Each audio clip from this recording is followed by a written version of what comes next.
Benfica Podcast is one of the founding members of Benfica Independent. Benfica Independent is an independent platform made by fans for fans. And in it, you can find our podcast, along with many other podcasts, along with articles of opinion, video segments, and much, much more. We're also on patreon.com/Benfica Independent with exclusive contents for our patrons. Hasta que no estás aquí dentro no sabes la grandeza de este equipo. Sí, es un club que tiene una grandeza que no se comprende si no estás aquí dentro. São de uma magia única, benfiquista, que só nós sentimos assim. Por muitos desgostos que possamos ter, valores mais altos se levantam. E o valor mais alto que se levanta em termos futebolísticos chama-se Benfica.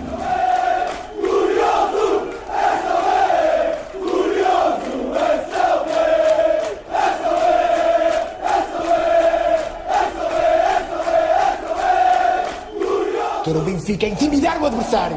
Quero o manto sagrado entrar com vocês em qualquer estado. E esses estados, pá! É isso que eu quero!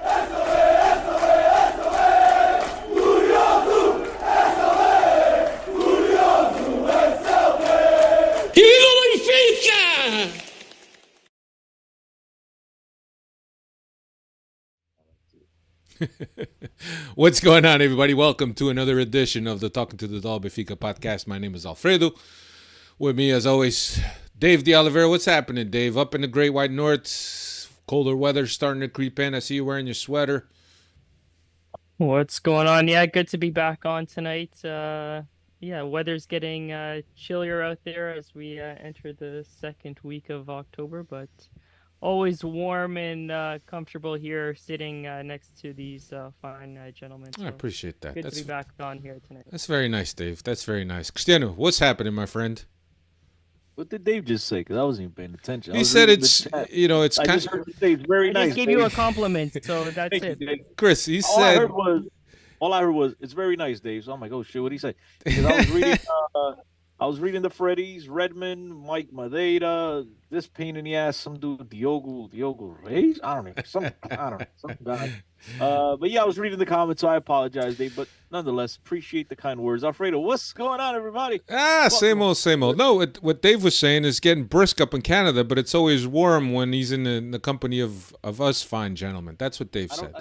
Dave, is that a product of us, or is it a Roger Schmidt thing that's starting Hey. Here we go. No, he's lighting the juices. But yeah, Alfredo, it is.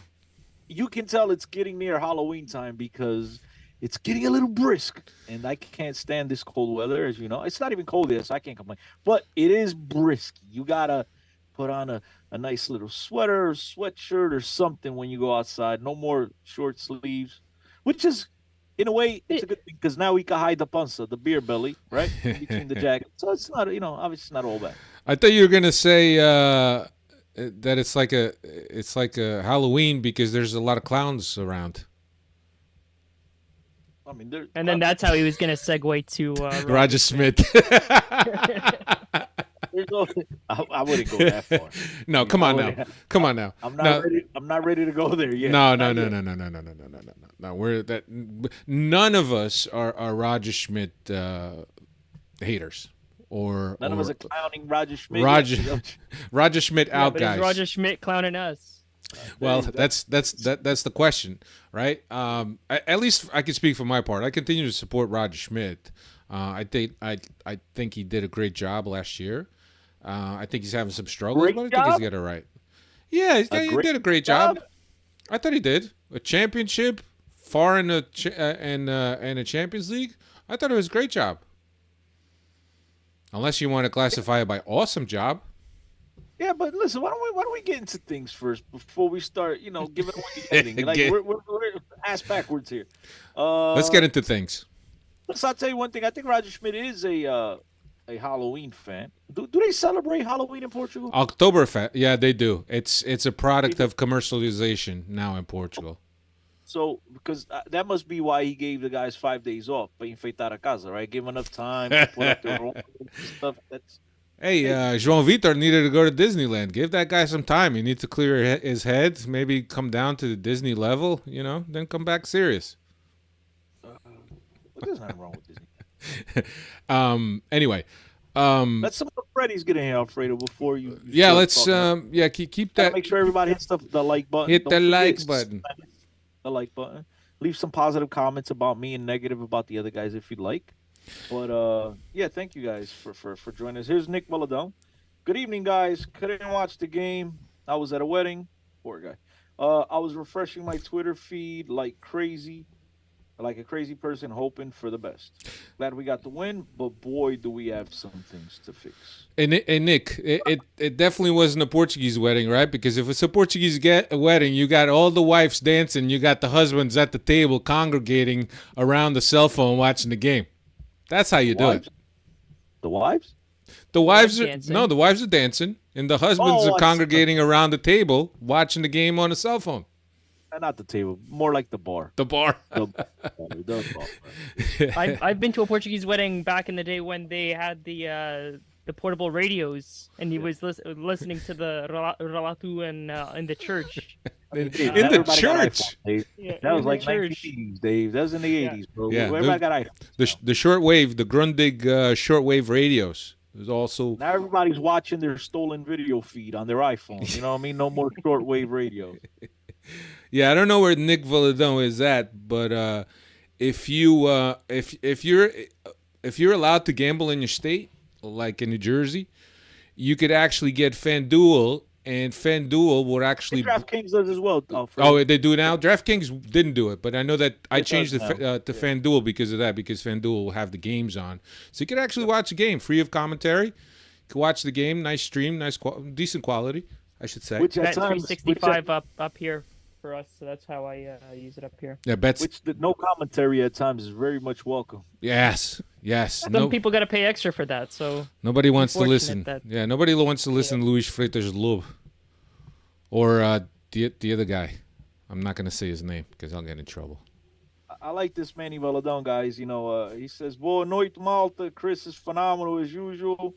Regalia, his vast knowledge on the masses. There might be. So look, this is a guy that clearly listens to what I say in terms of giving me high praise and knocking everybody else. Appreciate the kind words, Davey Hen. How's it going, my dudes? Nick Valadon, the other Valadon brother. It was a Portuguese wedding, LOL, but it was during mass. I'm in the Oh, West okay, Coast, during mass. Oh, so you're in the West playing Coast. that in my time. Got it. So yeah, os velhotes estavam se a portar bem, basicamente. Yeah, got it. No, it's great that you guys are all joining us. Thank you very much. And Chris, I think you should maybe copy paste that line. Maybe that you could put that somewhere on your X bio. Chris is phenomenal as usual. Regalia's vast knowledge on the masses. You put that in quotations, and you put Manny Valadão. I mean, I would, but Number first one I need to fan. know what regaling means. You know what I mean? I don't know. Regalia. What that means. Is that good? just put it on the resume. Estás a regalar aí todo com o knowledge that you're dropping. Anyway, let's get serious if we need to, right? Benfica played Estoril over the weekend. I'll give you the lineup, and I'll ask both of you guys in terms of when you looked at this lineup, what did you think, right? Trubin was in goal, Auschnitz, right back, Silva, Otamendi, and Jurasek at left back, Tino and Chiquinho in the middle, João Mario and Neres on the wings, and Rafa underneath. Tankstead, Dave, when you saw this lineup, what were your thoughts?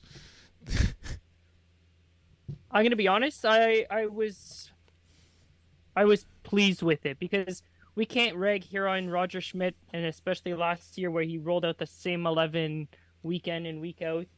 So I was okay coming into this match. Estoril was second or tied for last place.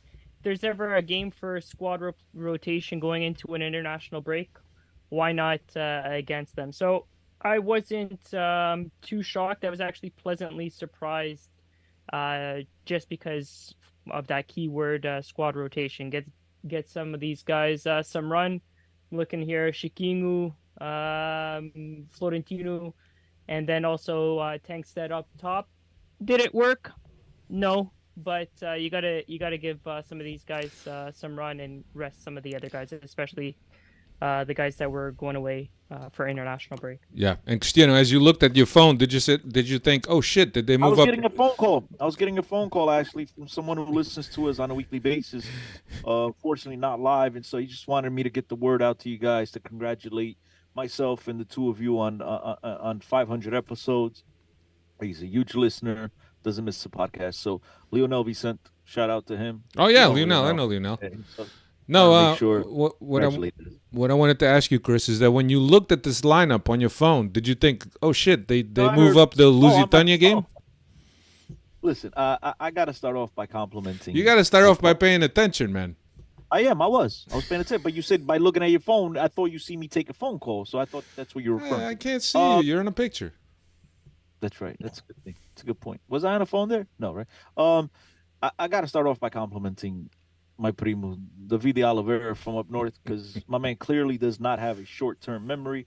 I'm glad he started off where he did in terms of, when the lineup first came out, it was a little bit of a head-scratcher, but we can't be hypocrites, which is just a few weeks ago we sat here and on Twitterverse or Xverse, whatever you want to call it nowadays, social mediaverse, criticizing the coach for never rotating, and now he rotates, and we all want to shred the guy to pieces.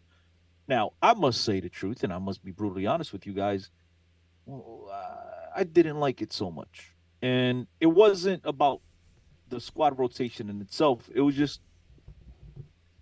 when I looked down and I saw Chiquinho in the starting lineup. That really, it was just like it threw me for a loop. But even then, I tried to give the guy the benefit of the doubt. I remember speaking to Hugo and a few other guys because obviously, speak to a lot of people when lineups come out and everybody wants to give me their opinion and whatnot. And then I try to be as fair as possible. Look, I'm not a fan of the Chiquinho situation. About the rest of the lineup, I can understand it. I would have liked to have seen Artur Cabral playing instead. But again, I was willing to give Tankstead an opportunity. And I said, look, let's give this guy a chance. I have much more to say, but I don't know if you want to stop there because obviously you want to talk about what happened in the first half. But yeah, I was willing to give Roger Schmidt a chance with this lineup. And again, I did not want to be a hypocrite at the end of the day, complaining about not rotating and now there's rotation. Now, there's obviously the question of over-rotation because Benfica does have the international break coming up. So he realistically didn't have to change everybody so much due to the fact that these guys are going to have some days off. And as I spoke earlier, Roger Schmidt decided to give the team 5 days off. So plenty of time for the guys to rest. So in terms of squad rotation, this might not have been the best week to do so, but he did. And I got to be brutally honest. I was willing to give him the benefit of the doubt. Yeah, 5 changes from the Inter game. And as I looked at this lineup, I said, okay, well, I get the rotation, but that many guys? That was my question. And I said, well, and you look at it in this way, right? So I think people often talk about cycles, in a season, or mini cycles, whatever. And perhaps this was the ending cycle, the second cycle, whatever it is, third cycle, I don't know who's keeping count. But thinking, okay, this is the last game before the international break. All of the guys that have been working hard, because we all know that he praises and he actually incentivizes the guys to work hard in training, that they will have a better chance of playing. So I don't know if he was content with the way they were working out in training, and he decided, I'm going to give these guys a chance. I'm playing against the last place team. We're coming off a midweek game. So let's give these guys a chance. But the truth of the matter is that horrible first half with very uninspired by Benfica, missing passes, slow, players not moving. It was just one of those things. It was just, you couldn't believe what you were watching. And then you saw that run by Tankstead in the middle of the first half, and you thought, okay, well, maybe they found the secret formula. They got to go deep. They got to go over the top because Estoril was pressing high and they had very high lines and they had a lot of room. underneath them or beneath or behind them. But no Benfica players were really making runs into those spaces and being vertical. So Benfica struggled in that first half. I mean, I remember the Otamendi shot off of João Mario shot rebound that he missed, and I think that was pretty much no. I'm sorry. The Tankstead in the 23rd minute. The Otamendi was in the second half. The Tankstead shot in the 23rd minute. I that's really the only chance that if you could consider that a chance that Benfica had in the first half. It was just an horrendous first half. Chris. And look, credit to Tankstead. He's a guy that he might be of all our options at striker, he might be the best one suited in terms of making runs and getting into space and getting in behind defenders. The problem was that you're playing with the likes of João Mario, Chiquinho, Florentino Luis, that between the three of them, they couldn't pass the ball, to anybody on any type of run and hit them at a perfect timing to save their lives. And I think that was part of the problem. I think that this lineup, in terms of cohesion, in terms of rhythm, they all looked out of sync. David Neres, nowhere to be seen. Rafa, nowhere to be seen. It just seemed like it was one of those games. It was a preseason game. Let's get it over and done with before we get to our international break. It's funny you mentioned preseason game, because Manny Valadon says, I thought I missed the announcement that this was the first round of the Cerveja Cup. Yeah. I mean, that's the type of lineup that we've seen in this game. Obviously, in the Cerveja Cup, Otamendi probably doesn't play, but nonetheless, we're all very surprised. My only thing, as I said to you before, I was willing to give Roger Schmidt and to give these boys a chance, and I think 45 minutes was suffice. I thought it was enough. The problem I had was, which is a reoccurring problem. I've had this problem in recent podcasts, if you guys all recall, which is, what's up with Roger Schmidt, man? Let's have a conversation, please. What's he doing on that sideline? What are his assistants doing? What are the video people, whoever, the analytics people? What are these guys waiting? What are they doing? What are they waiting for to make changes? This was clearly not working, right? It was a broken down team, a team that was just out there going through the motion. As you mentioned, the best chance was really Otamendi, and you can't blame the guy for missing that one at the goal mouth. But things happen, especially when it's a central defender. We would like to have seen him bury it, but a very uninspiring first half. Roger Schmidt clearly had to go to his bench. And not only did he wait, normally you wait, Alfredo, as you know, 45 to 60th minute, you start making. No, he waits into the 75th or whatever it was, as if, everything's all right at home, and we're gonna turn this around. And it was just this disjointed performance. I was not happy with the performance of the boys, and most importantly, I'm going from concern to getting annoyed with the whole Roger Schmidt situation, because we used to come on this podcast, and for those of you longtime listeners know, we used to, especially me, I think I used to scream at the top of my lungs. You used to just laugh at me when, I'd scream and holler about Rui Vitoria. If I could see it from my damn couch in New Jersey, USA, how the hell you not see it from, sitting on the sideline right now? So it's starting to be a little bit of that as well right now, Alfredo. So hopefully Roger Schmidt has the magic to turn things around. But, man, it's either he doesn't touch at all, then he over touches with the rotation, and then he doesn't wake up. I just don't know, man. There's just too many glitches in our game right now, and I'm really not pleased. Yeah, no doubt about it, right? But at the end of the day, 7 games, 1 loss. You're on a 7-game winning streak. You're 1 point from first place. And look, regardless of how much criticism we have towards Roger Schmidt, that he doesn't make the right moves or he makes them late, the truth doesn't matter. He's right in there. He's in the thick of it. Benfica hasn't lost a game in 7 games. And that's something that currently, and you could talk about, exigência do clube. Exactly. We need to have more. But I mean, you could talk about how bipolar the Benfica fan base is, right? When we're criticizing a guy that's 1 point off of first place. Yes, the team isn't playing the best football, and we're struggling certainly at times in games, and we struggle against Estoril. But the truth of the matter is that he's in there.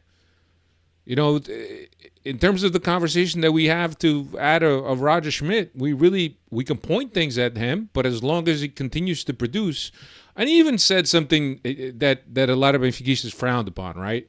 He said that it doesn't matter how we win as long as we win.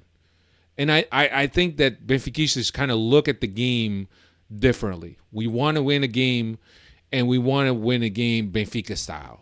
10 minutos a Benfica, or whatever it is. But the thing is that sometimes, you don't play alone. But is the team struggling? Yes. But I much rather the team struggle right now than the team struggle at the end of the year like they did last year. We're struggling, but we're still keeping up with Sporting in the pace up front. So it's good. It's a good struggle to have at this time of year. I don't know. Alfredo, that's the only positive is that, yes, I heard Nuno and Pita and Felipe on FM talking about the same thing. I've heard a couple of different people say the same thing. As bad as we played, we still won 7 games in a row. And I understand there's positives to take away from that. I totally understand. Look, the only positive thing for me is that we're playing like shit and we're still winning games. But now in terms of, everything's all right in La La Land. Look, we're winning games. It's not all right. We've spent 70 million on trash. This team is not playing anywhere near what they played last year. And I understand, Alfredo, if you want to pick and choose, right? I'd rather struggle at the end, at the beginning, and play well at the end. But you know what? Sometimes that struggle at the end is just enough to trip you up that no matter what you do in the second half, it just wasn't good enough. This is a team that has an obligation to play better. We've won 7 games in a row against, with the exception of Porto, and this is the worst Porto we've seen in a good 5, 6, 7, 8 years, whatever the hell it is. We've beaten a bunch of monkeys. If we played anything decent this weekend, there is no way Benfica would have came away with the 3 points. So, I mean, I get it. We've won games. But look at the competition. If we can't win games against the Estorils of the world, then, I mean, just blow this team up. Blow it up and start all over. There has to be some type of exigência. This is Sport Lisboa e Benfica. This isn't the casa dos amigos e os aleijados, where we just take a win whichever way we get. And I understand you're going to have some games. You're going to have some games where you're not going to play well, but you need to get through it. And this is exactly what happened. Yeah. And I'm okay with admitting that and accepting that. But not a whole spiel of we won 7 games in a row. Nah, bro. Yeah. This is Sport Lisboa Benfica, man. We have to win in terms of Benfica. We have to do better. There have been hundreds of millions of euros injected into this lineup to beat the Estorils of this world 1-0 in the 92nd minute, 93rd minute, whatever it is. And then it takes a heroic clearance off the line from Silva, and we're going to be content and not criticize? I'm sorry. This is Sport Lisboa Benfica. And this is the problem. You talk about the bipolarness of some of the Benfica fans. Well, no, I think there's some to that. There's something to that. But I think also the level of demand, I'm going to say it in English because exigência, how do you even say exigência in demand, right? I guess demand, right? In English? Yeah. Expectancy. Urgency? No. No. It means that it's demanding. It's demanding. I'm sure there's a fancier word for it, but. Yeah, it's demanding, right? The demand on this team has been lowered over the years. Since Vietnam, we've kind of been content with beating the minnows and the moncos of this world, the Estorils of this world, the Chaves, the Estrela da Amadoras of this world, and that we forget that we did lose. I don't care if we played well or not. At the end of the day, the scoreboard is what matters. We lost to freaking Red Bull Salzburg. The few teams that we played decent, we haven't beaten. But yeah, we've beaten 7 games in a row. And everything's all right. Hey, Rogers, forget about it. Let's all be positive. No, it's not. I understand. You guys are right. 100%. Look, as bad as things are going, we're still 1-7, and I'll take it. Hey, man, if we're going to play bad and keep winning games, let's go, baby. But doesn't mean I'm content. Doesn't mean that I'm not going to demand more from this team. Doesn't mean that I want to play throughout the rest of the year, squeaking out these 1-0 victories and playing like shit, and you guys expect everybody to come over with a smile. It's not going to happen. I demand more from Sport Lisboa Benfica. I'm old school. Like we talk about those teams where we knew when Benfica stepped on a game, it was 4-5-0. We knew before the game was even started. Those days are gone. So you're right. There's positive, but there's also some. No, I'm sorry.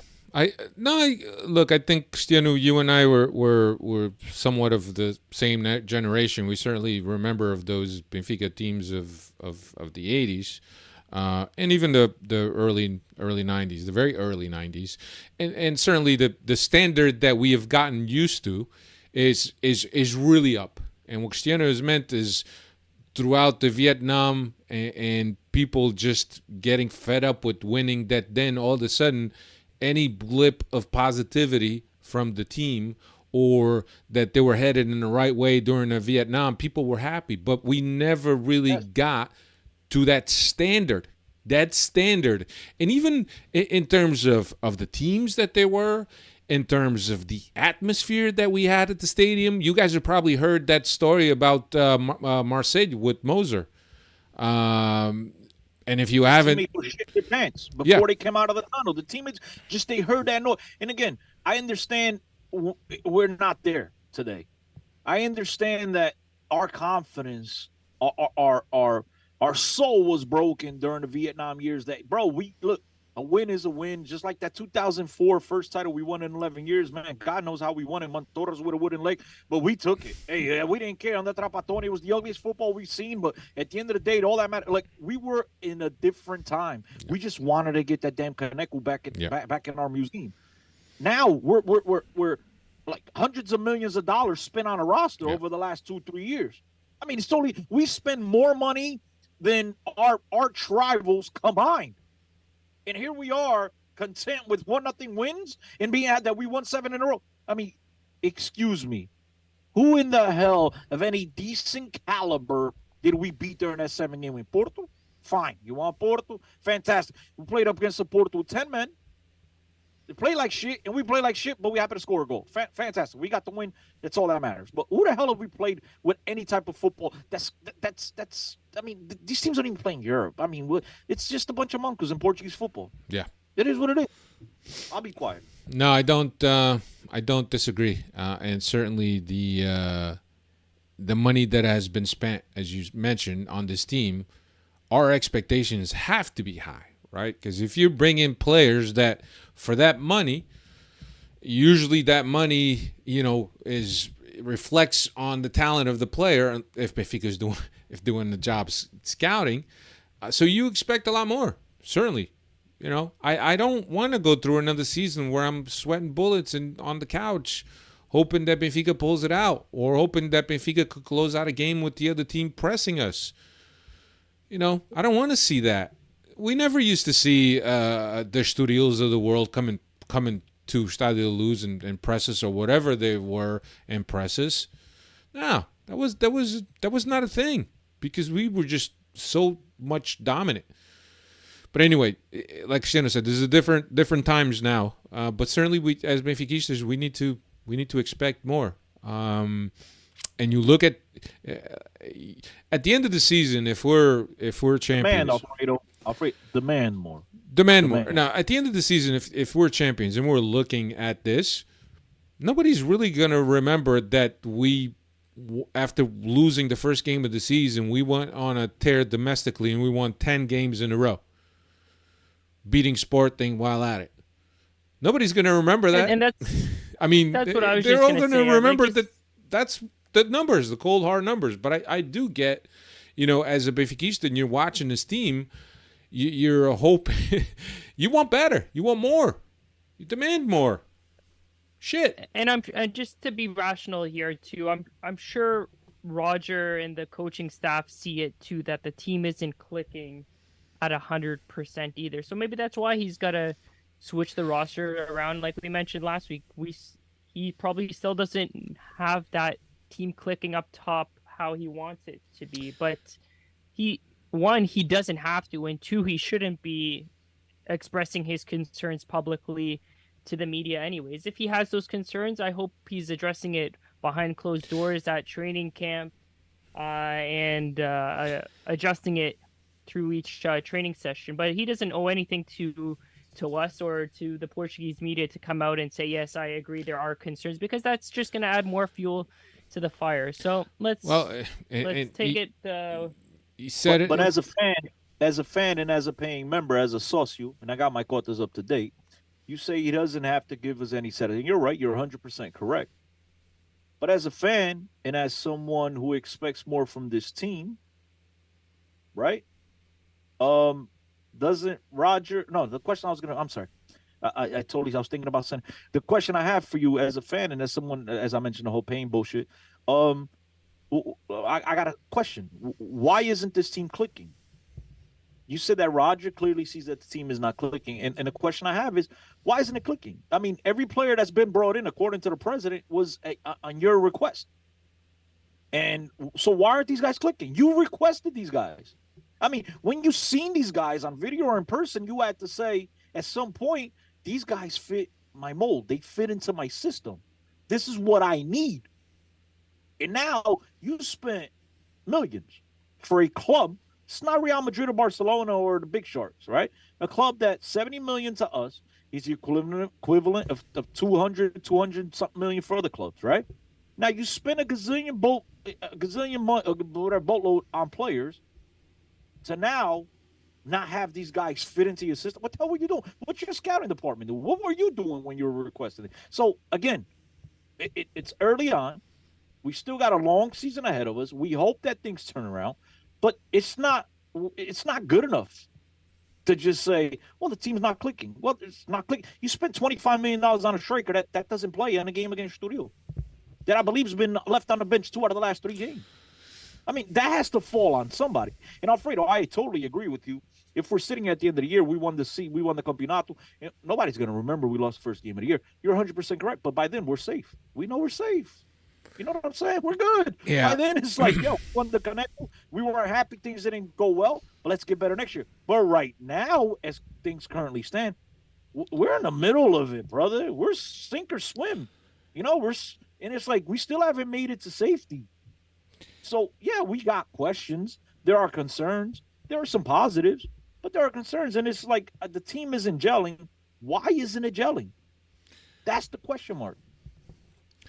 And I think that you guys have heard me say it here, and also you heard Steve Santos say it here, that he's having a hard time finding that good mix, that good style, and I think that we watch pressers, right? And there's been times, and look, I hate when they put the people talking over Roger Schmidt during the live presser, because it's never accurate. So I like to hear him. And I think that there's times that he's saying that I thought we did this, and I'm thinking, what game was he watching? But I think you also have to realize that there's a lot of management that goes on from the outside in, right?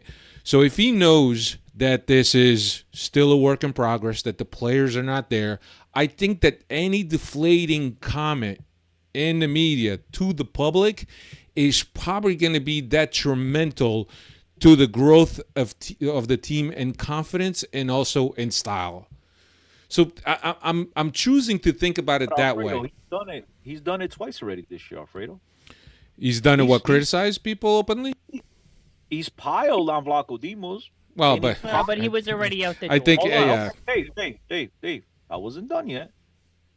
Is Ba out the door?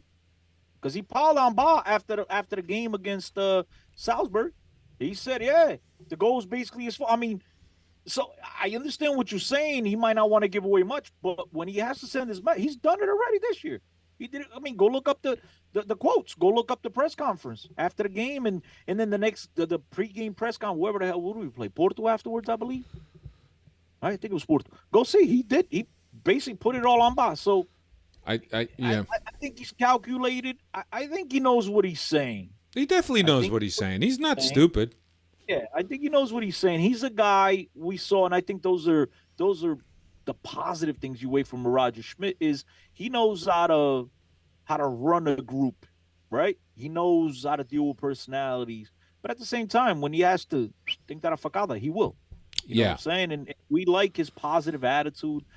And look, we've had coaches where things weren't going well, and it was just everything was negative all around the club, man. Like, we didn't even want to come here on a podcast and talk about it. You recall that, Alfredo? But this guy at least He's keeping things in a positive attitude, as you mentioned. There's a lot of positives to take away, guys. I'm not trying to pile on Benfica and say that the wheels are going to fall off, but yeah, I mean, there's just some concerns. And look when you look at as many changes as he's made, I think to criticize this group that started and featured in this game would be very deflating, because I think that some of these guys are still on the edge on whether or not they buy into and they're in it and they're motivated, and other guys that are like, well, he's never going to give me playing time, I'm just going to check out. So I think that he's probably choosing not to collectively criticize this team that played, because I think that it's bad enough that these guys don't get playing time, that the one time that they get playing time, that they get criticized by the coach. So I think I'm choosing to look at it that way, and I think I don't know if that's what it meant, but I'm kind of choosing to believe that that's the logic behind it, because otherwise I'm just listening to him and I said, I don't know what game he's watching. He does talk about we have to put away chances. The chances that we make, we're not putting them away, and that's hurting us. That's putting pressure on us. So I get that. So I don't know. Maybe, you need a better striker, because apparently, I don't think Musa's yet convinced him. Cabral is what Cabral has been able to give us. I think that Tankstead is very limited, and we got 3 forwards that none of them are clear starters or first names on the roster as he's putting the 11 together. And that worries me. That worries me, because you're going to need goals for the Champions League if you still have a chance. You're going to need goals in a time when opponents lock themselves up in the back and they play Estoril style, or we struggle getting the ball up front. We need guys to score goals, and right now that's not happening.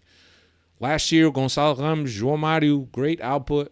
This year, not much. We've had Di Maria. And Rafa seems to be going into this October hibernation. So I don't know. Sometimes I think these breaks are good for the team. Sometimes I think that maybe, the team needs to continue working on their routines, because there's a lot missing. I don't know. I'm tired of talking about Roger Schmidt. Dave, put us on a positive note.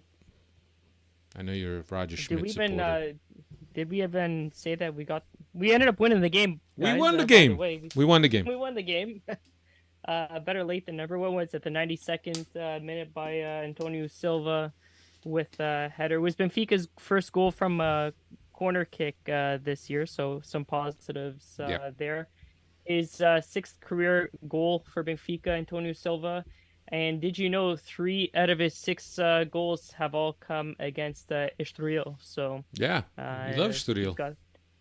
He's got their number there. So positive spin on it. Yeah, he scores the goal, and then he comes back on the other end, and he makes a save, blocking a shot with his header. That was surely probably going into the goal. I don't know. It was very close range. I don't know if Trubin would have gotten to that, especially in the middle of everyone. But yeah, that's the real Benfiquista spirit. And when you look at this game, this was a win by the Benfiquista spirit, which Antonio Silva and João Neves embody so well. Cristiano, I was talking to Steve about this, and I'm going to get on a little tangent here. And Steve looks at both Silva and Neves as guys that feel the club, right? And you clearly see that. But not only that, they have somewhat of a strong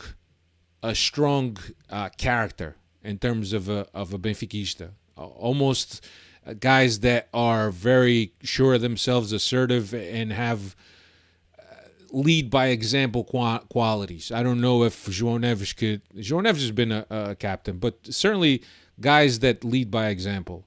Do you think that this, and we're seeing more and more players come out of the Seixal, and I'm not talking by the droves, right? But we're seeing guys that are true Benfiquistas that feel the club, that give everything and anything for the club. Do you think that this is has started with the Seixal and a little bit of change of mindset there? I don't know, Fredo. It's a good question. I mean, I think it has a little bit to do, and I hate to play this card, right? But these are two Portuguese kids who grew up since they were little kids, most likely idolizing Benfica. They know what it means to be a Benfiquista. Their family has spoken to them. I don't know, and I'm not trying to be negative. I'm not against foreign players. I sometimes some of you guys actually accuse me of overvaluing foreign players over Portuguese players. So it has nothing to do with that. So I'm not sure that like a kid from Estrangeira that comes over to Portugal at 16 and starts playing in Seixal, if he feels the club the same way a kid that's been following the club since he was 4 and 5 years old, having his avul take him to games. That's clearly what's happened with both of these kids here. It happened with Ruben Dias. There's other players that came from Benfica, Seixal, I should say, born in Portugal and they weren't feeling the club like these guys do. I just think that these are some special kids. I don't think there is a knock one way or another on the kid if he feels the club more or not. But as a fan, I like that. I like to see this. I mean, I like to see that these guys wear their emotions on their sleeve. You've seen both of them at one point or another in post-game press conferences during Champions League and stuff where they were asked about, playing the Sharks or are you interested in going to a big Shark? And I think both of them at one point or another already said, I'm already at a big club. You know what I mean? And as a Benfiquista, that fills your heart, fills your soul. You know what I mean? But to answer your question directly, whether it's something that St. Charles is starting to teach, look, I hope it is, but I'm not so sure, man. To be brutally honest, I just think that this is in their DNA, man. These kids are just brought up and raised with. Yeah, Chico Marcelino. Some people are just born leaders, and some people are born followers, right? And I think we've lucked out with these three individuals that they're leaders, because we could spend a whole podcast on players from Seychelles that could have decent careers but don't have that leadership quality, right? So right, or I think with these guys, but here's the difference also, right? And I think that Chico Marcelino brings up two good examples. Neves and Silva are the opposite of Nador and Diego Moreira in terms of attitude, but I think Nador goes back to what Cristiano was saying. In terms of having that Benfiquista grow with you as you grow, right? But I do get it with the attitude. I certainly do understand it. But look, there's other guys that play for Benfica and they get some money waved in front of their face and fuck Benfica. I don't give a shit. I just gonna want to make some coin. While I think that Neves and Silva are a lot different in the way they think, in the way they would handle a situation, or if they had a proposal from another club. So I don't know. I want to get on Nick Bulladon a little bit real quick. He says Thiago Vey also fits that mold. You can tell he plays extra hard for the club. I don't know, Thiago. I've seen him play 6 minutes. Yeah, I haven't seen enough. Yeah, I'm joking with you. No, but I think that Gouveia is along that, and there's a group of players that that they really feel for the club. I mean, you almost hear Cancelo every other week saying that Benfica is my club. Benfica is my club. So there's guys that are raised with that in them, and they never forget it. And when they had a chance to play for Benfica, they ran through walls for it. So I don't know. I don't know if it's an education that takes place at Seixal. If these kids learn about the history, learn about the old glories, learn about the great games of European competition at Stade Luge and special nights at Stade Luge. I don't know. I don't know if that's what's going on, but I would like to think. I'd like to have more players like Silva and Neves that absolutely love the club and that would do anything for the club. But then on the opposite side of the coin, Alfredo, right? You see a guy like Gilberto, who came over. Probably didn't know much about Benfica, compared to what we're talking about in terms of kids growing up with them. But the guy represented the club with dignity, right? I mean, he gave it his all. I think that comes. I think that's just in you, man. Yeah. You know what I mean? Some No, obviously I with the agree young with you. kids, the Portuguese kids, there's some of that background in them. But at the end of the day, man, it's about whether you're a leader or you're not. I mean, there are guys that are Yeah. leaders by example. There are guys that are silent. I've played with every different type of leader, and everybody goes about it their own way. But these guys, it's just, man, if you got that in you, and you're a guy that you have to give it your all to play. You want the rest of your teammates to be motivated by your performance. But we've had plenty of guys that didn't even came up through Seychelles, and they exemplified that on the field. So I just Yeah. think it's on the person, man. It's on the character, and everybody's Yeah. person, everybody. And look, a player like Gilberto who's always known throughout his career that he at the top level he wasn't one of the best ones, but how do you make up for it? It's the attitude, it's the extra And then on effort. the other hand, Alfredo, you got Gonçalo Ramos, who gave it his all on the field. But like you said, there's some guys that they get a couple $100 bills waiting in front, and they leave. Gonçalo Ramos is a little bit of both. The dude did it all while he was at Benfica. You can tell. Yeah. He gave it his all as well. But look, he left, and same thing with Ruben Diaz. I think it comes a time where the Portuguese league just becomes too small for these guys if you have higher aspirations. But look, we want to see these guys represent the club with dignity and character and that esforço, because that's what we all say when we watch this team play, whether it's bad games, good games, but in particular in bad games, perform like the one on Saturday where we're like, bro, if we were playing, eu comia relva, caralho, pra jogar. And these guys exemplify that. And so it's good to see, man. It's good to see. João Neves looks like a 12-year-old still, bro. Yeah. It's impressive. It's funny because I was watching Leverkusen this weekend, and they're doing quite well, and I was thinking, why wouldn't Grimaldo want to come and play in the Bundesliga? Why would he want to play in the Estorils and the Arocas and the Rio Aves of the world? Why? Why would he want to be in the Portuguese league? Nothing wrong with those towns. Nothing wrong with those clubs. not the towns, but like the stadiums.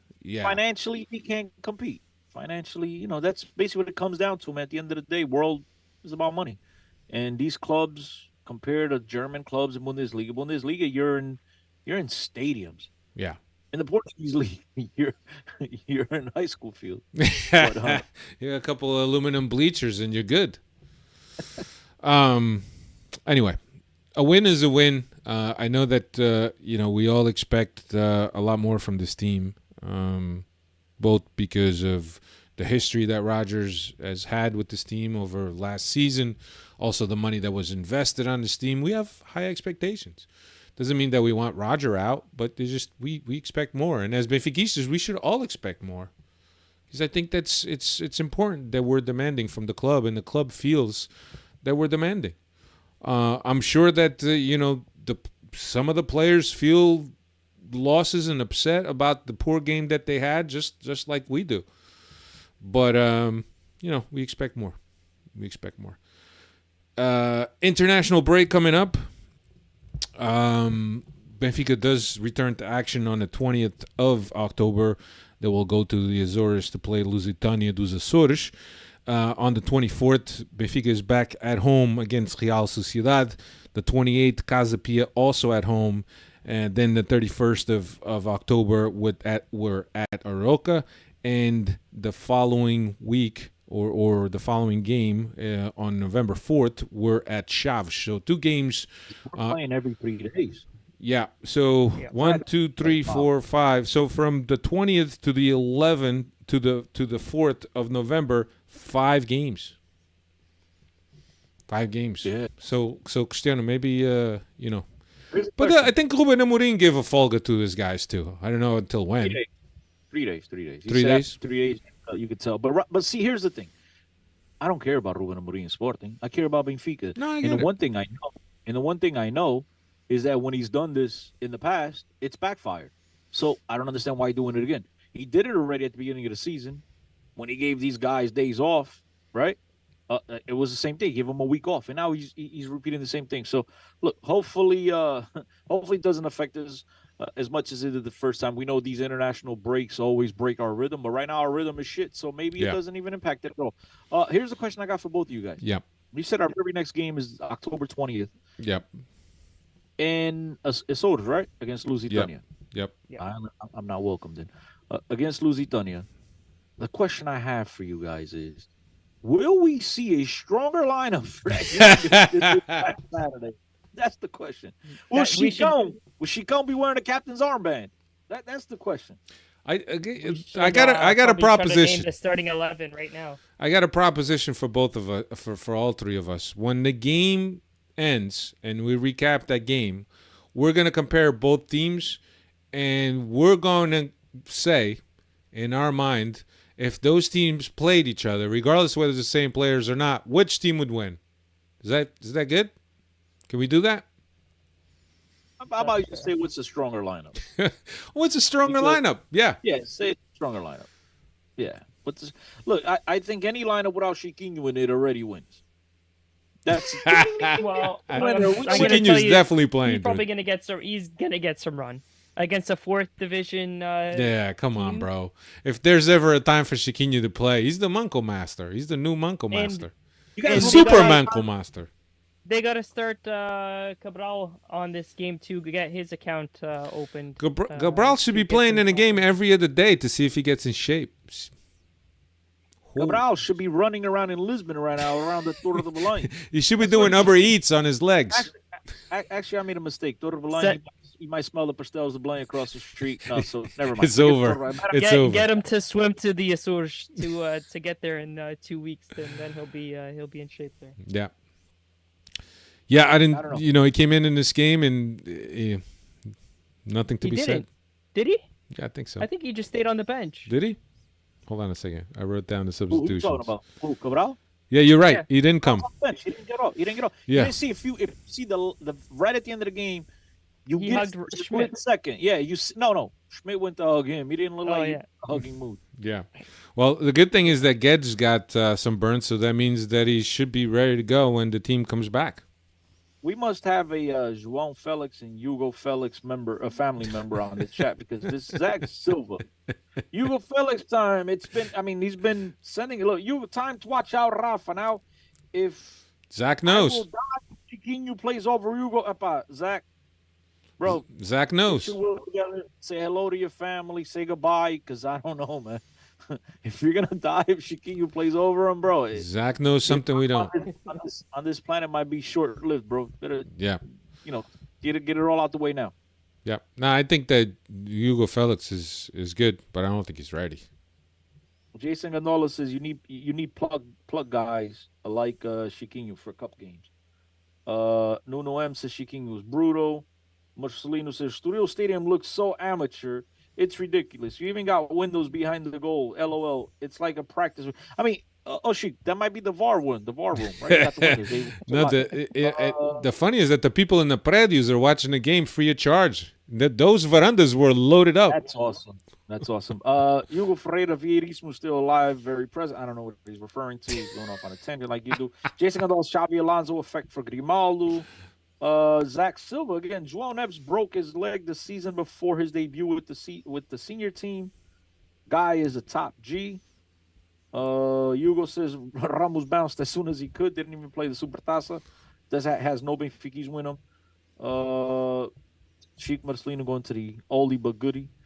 JJ could not see the potential of Bernardo Silva and Cancelo. What a waste. I mean, that's something we'll all be old and gray in talking about very much into the future. Chico's asking, in a scale of 0 to 10, what's your confidence that Artur Cabral will eventually be successful at Benfica? That's a great question, Chiqui. I'm going to go 7. I almost call him Chiquinho, bro. Sorry, no offense. Chic. You could call him Chiquinho. He's just Chico or Chicão. Oh, you're No, I call Chiquinho Chicão all the time. So Chic done.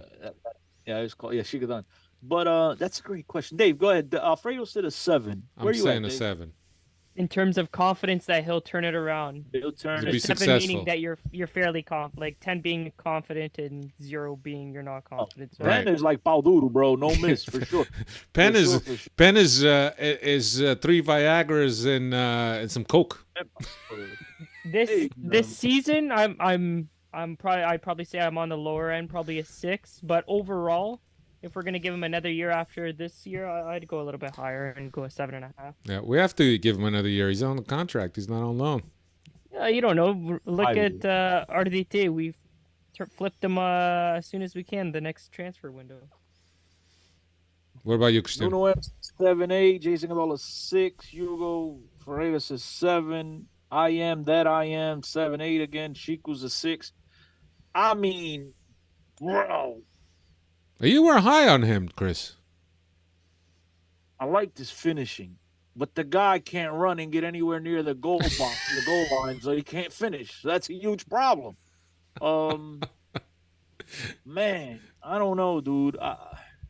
Here's the thing. Well, does he fall on the right side of 5 or on the wrong side of 5 for you? I want to be positive here, but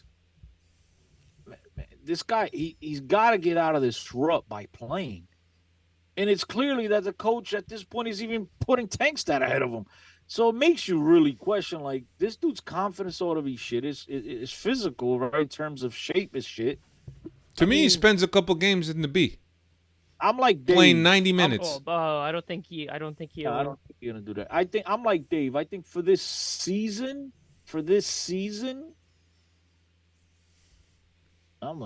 right now, I understand sometimes we overreact and we should really give guys tanto tempo, man. Diz lá essa merda, pá. I don't know, man. Right now I'm at but this is like wishful thinking. I'm at a 6. In the long You had a haul, 6, but you're being kind.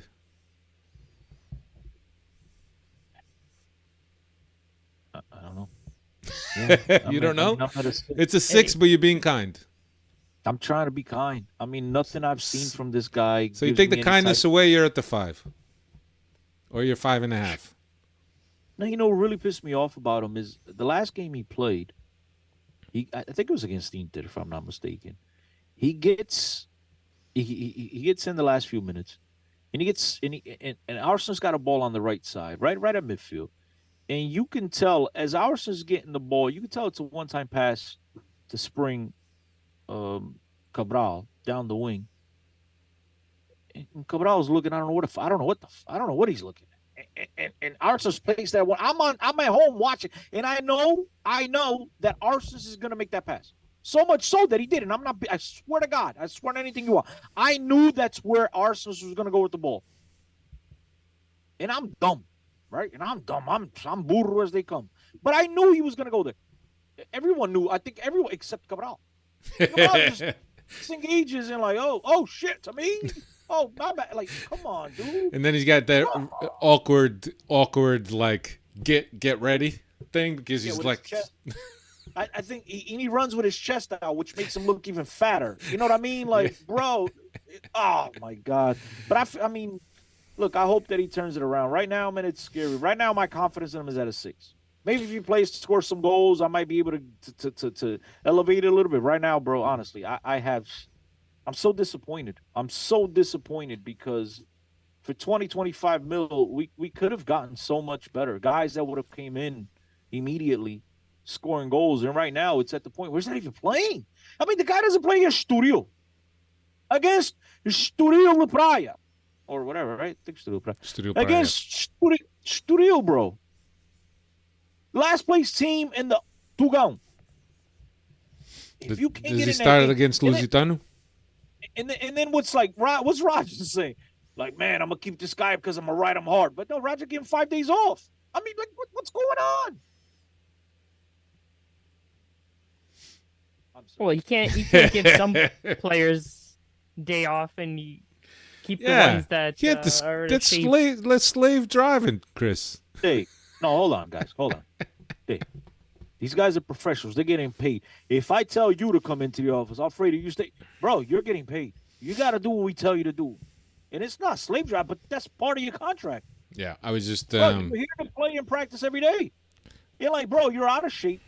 And who knows? Maybe he's still working out every day. He could be still going to the Seychelles and working out. He's doing capoeira on his time off. 'Cause I was watching the David Beckham documentary on Netflix, and I watched it all. I was watching that during that time that Fabio Capello just said, you're just gonna run laps around the field. I don't want you playing." Found out he was meeting with another team, say you're never playing for us again. And yeah. that's the one thing we could all sit here, and I'm glad you brought that up because we could all sit here and say the guy was a diva and whatever, but David Beckham kept busting his ass so much so that True 2 months professional. later they brought him back. And it's like, if David Beckham could do it, you telling me these guys can't do it? You telling me, Dave, you can't tell these guys, hey, listen, Alfredo, Dave, you're home. Chris, get your ass back to work tomorrow. Why? You're not performing, my man. We brought you here to perform. We brought you here to get in shape. And sometimes, guys, look, the fact of the matter is that there's being in shape and then there's being in football shape, right? Yeah. You have to play because you can be in shape and not being really like when I was a little bit younger, I started lifting a little bit of weights and I started gaining a little bit of muscle in the summer, in the off season, and then I went to play. And bro, I started crying on the field. I couldn't control. It was like the weirdest thing because my body was so like you need to play. There's being in shape and there's being in football shape. You need to, and like this guy needs to feel the ball at his feet. He needs to make run. He needs to get contact with people, fighting, somebody in a 50-50 ball and beating him off the dribble in order to finish. Like, this guy needs to play soccer every day. Every day. Yep. Not just being at home, flipping picanha on his grill. Flipping picanha, eating some coxinha. Coxinha. Anyway, that is all we got for you this week. Next week, we're thinking of taking a day off, but we're working on something that if we could get it done, we'll bring you an episode next week with a guest. We're still trying to confirm, but that's all we got. Dave, Yeah, we'll see. Cristiano, always a pleasure. Yeah, all the Freddies, man. Thank you guys. I know a lot of you guys haven't smashed the like button. We didn't get to a lot of your comments today. Apologize. We got to some of them. Most of them. Yeah, we got some of them. I mean, there's some good ones here left. Shiku Marcelino, as always, coming in with his positive thoughts. Artura's even behind tanks that end up picking it. That's saying something. Yeah, we covered that earlier. Even something for a guy that's struggling with his legs, we could have gone after Ronaldo when he was looking for a club. Yeah, I don't think Benfica is one of them. But yeah, look, Freddy's, you guys are fantastic. Sorry, sometimes we go off, as Alfredo says, a tangent. I didn't let Dave talk a lot today, but Benfica. A ball Cadernos went to the Freddy's again next week. I don't remember you being on, bro. If you promise to be on, we'll do it just for you. What? A ball Cadernos saying bring on the saying Freddy's again for next week, like a forum. Is the guest the Delta Rapt, Chico Marcelino is asking. The guest is not a Delta Rapt, but we can't say, just in case the guest cancels on us. I don't appear on camera if it was a Delta Rapt. Guys, always the best. Stay well. Enjoy your weekend off of Portuguese football, man. For once, turn off the Portuguese TV, man. Watch something else. Take care, everyone.